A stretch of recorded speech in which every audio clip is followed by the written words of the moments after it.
Futbol olamida sevgilisi yoki ayoli tomonidan jamoadoshi bilan xiyonatga uchragan bir qancha futbolchilar bor.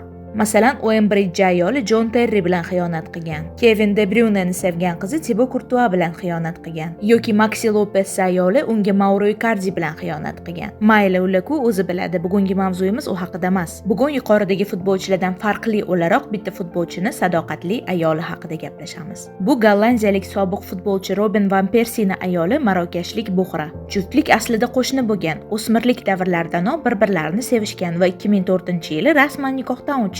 Shundan so'ng futbolchi 2005-yil yozida gollandiyalik dunyo go'zaliga tajovuz qilganlikda ayblanib hibsga olingan. Aynan o'sha vaziyatda hech kim ishonmasa ham Buxra turmush o'rtog'ini aybdor emasligiga ishonib, uni yoniga tinimsiz qatnagan. Haqiqatdan ham turmush o'rtog'i unga xiyonat qilganini bilganidan keyin ham uni kechirgan va oqlanib chiqqanidan keyin ota-onasining qarshiligiga qaramasdan futbolchi bilan Londonga ko'chib ketgan. U doimo turmush o'rtog'iga kerakli paytda unga dalda bo'lib, to'g'ri maslahat bera olgan. Mana 21 yildirki, juftlik bir-birini tushunib, yashab kelishyapti va hozirgi kunda ularning 2 nafar farzandlari bor.